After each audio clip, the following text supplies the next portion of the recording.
ആദിവാസി ഗോത്ര മഹാസഭാ നേതാവ് C K Janu പുതിയ പാർട്ടി രൂപീകരിച്ചു. ജനാധിപത്യ രാഷ്ട്ര സഭ എന്ന പേരിലാണ് പുതിയ പാർട്ടി. NDAയിലെ ഘടകകക്ഷിയായി ഇത്തവണ സുൽത്താൻ ബത്തേരി നിയോജക മണ്ഡലത്തിൽ സി കെ ജാനു മത്സരിക്കും. ഇരു മുന്നണികൾ മാറി മാറി ഭരിച്ചിട്ടും ആദിവാസികളുടെ പ്രശ്നങ്ങൾ പരിഹരിക്കാൻ ശ്രമിക്കാതെ അടിച്ചമർത്തുന്നതുകൊണ്ടാണ് പുതിയ പാർട്ടിയുമായി രംഗത്ത് വന്നതെന്ന് സി കെ ജാനു പറഞ്ഞു.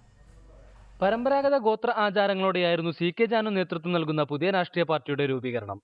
പ്രത്യേക പൂജയ്ക്ക് ശേഷം ബത്തേരിയിൽ നടന്ന പ്രഖ്യാപന കൺവെൻഷനിൽ ആദിവാസി സമൂഹത്തെ സാക്ഷി നിർത്തി പുതിയ പാർട്ടിയെ പ്രഖ്യാപിച്ചു. ജനാധിപത്യ രാഷ്ട്രസഭയുടെ ചെയർപേഴ്സൺ ജാനു തന്നെയാണ്. സംവരണത്തിന്റെ ആനുകൂല്യത്തിൽ ജയിച്ചു കയറിയിട്ടും ഇരു മുന്നണികളും ആദിവാസി സമൂഹത്തിന്റെ അടിസ്ഥാന പ്രശ്നങ്ങൾ പരിഹരിച്ചില്ല എന്നും ഇനിയൊരു രാഷ്ട്രീയ പാർട്ടിയുടെയും കക്ഷ്യത്തിൽ തലവെച്ചു കൊടുക്കില്ല എന്നും കൺവെൻഷൻ ഉദ്ഘാടനം ചെയ്തുകൊണ്ട് ജാനു പറഞ്ഞു.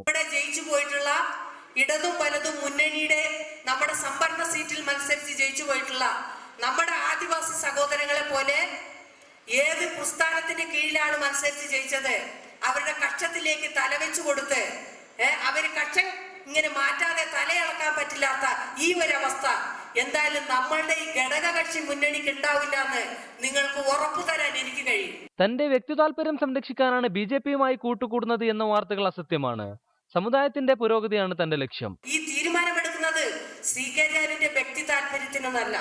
സി കെ ജാനുവിന്റെ വ്യക്തി താല്പര്യത്തിന് ഇങ്ങനെ ഒരു തീരുമാനം എടുക്കേണ്ട ആവശ്യവുമില്ല. അത് ഏതെങ്കിലും ഒരു രാഷ്ട്രീയ പാർട്ടി അവർ ചിഹ്നത്തിൽ മത്സരിക്കും പറയുമ്പോൾ ഞാൻ പോയാൽ മതി, എന്റെ വ്യക്തി താല്പര്യം സംരക്ഷിക്കാൻ അതിന് നന്നായി കഴിയും. പക്ഷേ ഇത് ഒരു തീരുമാനമെടുക്കുന്നത് സമുദായത്തിന്റെ പ്രശ്നത്തിന് പരിഹാരം ഉണ്ടാകാൻ വേണ്ടിയിട്ടാണ്. നിയമസഭാ തെരഞ്ഞെടുപ്പിൽ NDA സഖ്യത്തിലെ ഘടകകക്ഷി സ്ഥാനാർത്ഥിയായി സി കെ ജാനു ഇത്തവണ സുൽത്താൻ ബത്തേരിയിൽ ജനവിധി തേടും. റിപ്പോർട്ടർ, വയനാട്.